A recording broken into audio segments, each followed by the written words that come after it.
Well, I'm a king bee, buzzing around your hive.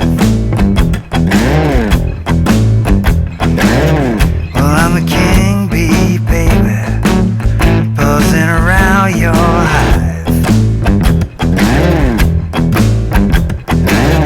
Well, I can make you honey, baby, let me come inside. I'm young and able to buzz all night long. I'm young and able to buzz all night long. When you hear me buzzing, baby, some stinging is going on.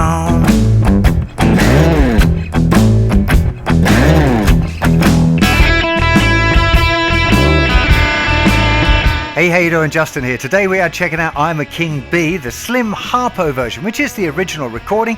Most people may be more familiar with the Rolling Stones version of it. They had a huge hit with this song in the early 60s. Muddy Waters has played it. Lots and lots of different people have covered this song, and they've all taken a slightly different approach. But what I'm going to show you today is kind of an arrangement of the original recording, which is a 13.5 bar blues. The Rolling Stones kind of squared it up a bit and made it into a 12 bar blues. A lot of the other people that have covered it, like Muddy Waters and Pink Floyd, turned it into a 15 bar blues. So how on earth did Slim Harpo come up with a 13.5 bar blues? It seems a little bit odd. I think one thing that you can be certain of is that he didn't calculate it. He didn't try to be clever, sit down and go, oh, how can I make something that's a little bit different? All he's done is made up a really cool riff. He's got a really cool melody line, and he realizes that the phrasing of the melody line kind of clashes a little bit with the riff. So what I mean by that is the riff is this. 1 and 2 and 3 and 4. 1 and 2 and 3 and 4. Okay, I might as well just show you. I was going to show it all later, but open, thicker string with this key of E. 5th fret, 3rd fret, open. 1 and 2 and 3 and 4. And on beat 4, it's just slide up the neck and back down. 1 and 2 and 3 and 4. 1 and 2 and 3 and 4. You definitely need to be practicing that a little bit first of all. It's not very difficult. I don't think many people are going to struggle with that. I think the challenge with this song is going to be getting used to the little half bars that get peppered around the place. So the melody is, well, I'm a king bee. And I'm actually coming in there just after what would be beat 3. So 1, 2, 3. Well, I'm a king bee. And then king is coming right on beat 1. So, well, I'm a king bee, buzzing round your hive. 2, 3, 4. 1, 2. Well, I'm a king. And then trying to sing that, well, I'm a king, over the slide, especially how loud that little slide becomes if the bass and the guitar are all playing together, it doesn't work as well. So what he's like, well, okay, I'm going to move my melody 2 beats later. So it comes after the slide. This is the key thing here, right? So all he's doing is adding a couple of beats after the slide where he can sing and not get in the way of that. Okay, well, I'm a king bee, buzzing round your hive. 2, 3, 4. 1, 2, 3, 4. Well, I'm a king bee. He's gone to the A. Buzzing round your hive.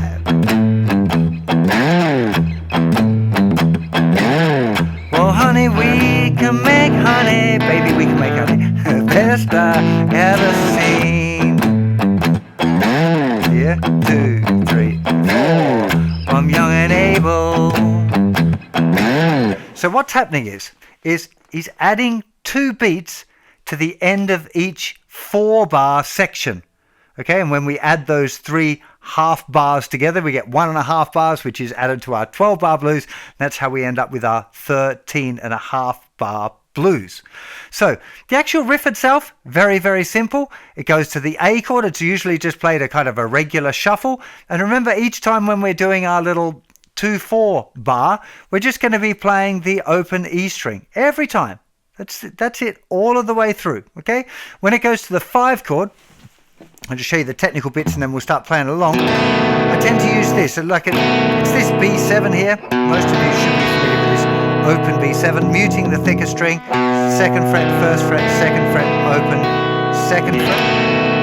That's your B7. So let's, the A,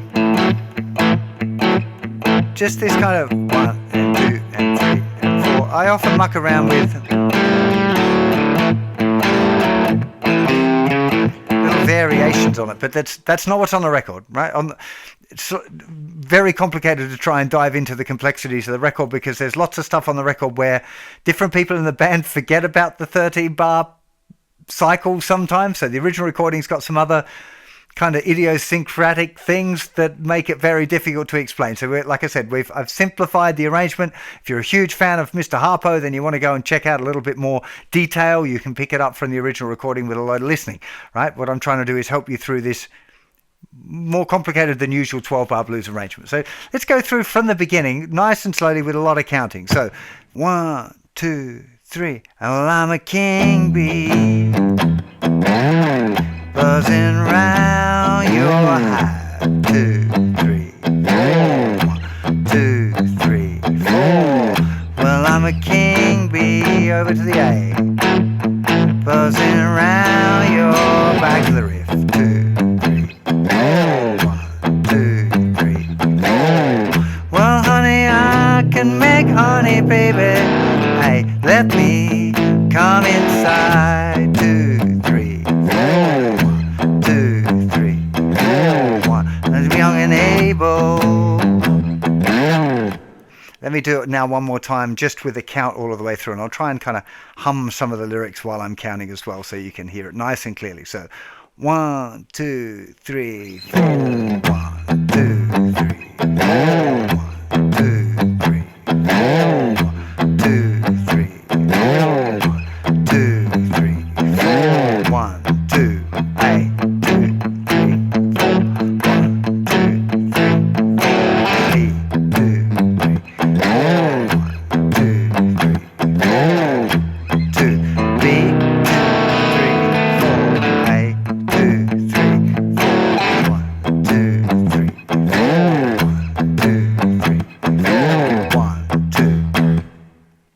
into that new cycle.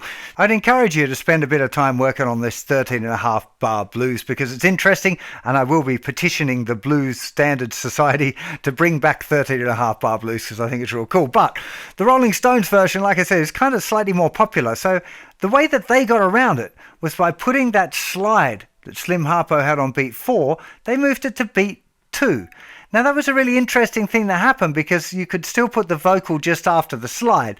And it's kind of different kind of a groove. I find it a little bit difficult because I've been practicing that King Harpo one, but I'll just have a little quick go at it. So all that they've done, the change is gone 1, 2, 3, 4, and 1, and 2, 3, 4, 1, 2, 3, 4. Only a subtle change, right? So instead of 1, 2, 3, 4, 1, 2, 3, 4, the Stones are going 1, 2, 3, 4.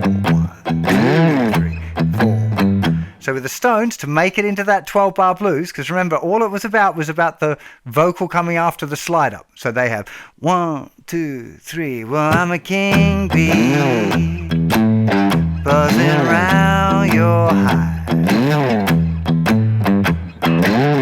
Well, I'm a king bee, baby, buzzing around your hive. Oh, I can make honey, baby, let me come inside. I'm young and able. So when you've been practicing the Harpo one, to go back and change it to a 12-bar blues. But I managed to make it round one time before I screwed it up. So you can hear then that's the way the Rolling Stones managed to get around shifting the song from a 13.5 bar blues back to a 12-bar blues. But I do find it really interesting that lots of other people managed to twist it into a 15-bar blues. So what's that all about? How did it suddenly become a 15-bar blues? Well, if you think of each section of 4, where we added the 2/4 bar, a lot of people struggled with this idea of a 2/4 bar. So instead of having a 2/4 bar, they made it a whole bar. right? And that way you end up with this just a longer gap each time on the one chord. So like a standard 12-bar blues, you have 4 cycles of the one chord, then 2 on the 4, 2 on the 1, 5, 4, 1, 1, or 5, 4, 1, 5, depending on the sequence.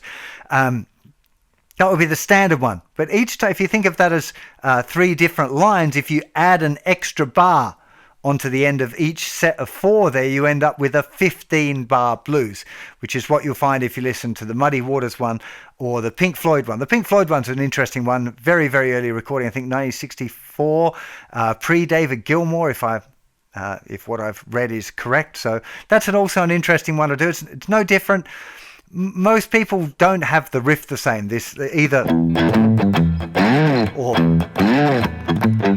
and often that slide isn't done on the guitar. It's usually done on the bass part. But in order to make it kind of nice and clear, I would recommend probably learning it on guitar with that little slide there. It's just such an interesting tune. If you're not familiar with Slim Harpo, you definitely want to go and check him out. He's just like such an interesting, groovy musician. It's kind of Louisiana swamp blues. It's the style that you refer to it as. J.D. Miller was the producer. J.D. Miller, was the producer. He did a lot of that kind of swamp blues era stuff. Very, very cool type of blues. Slightly less well known, maybe. There's some other stuff, but Slim Harpo's one of those guys I only just discovered in the last kind of couple of years, but he's right up the top of my tree. He's very, very great guitar player, really creative and interesting. And hopefully learning this lesson might turn you on to that. Hope you have a lot of fun with it, and I'll see you for plenty more very soon. You take care. Bye-bye.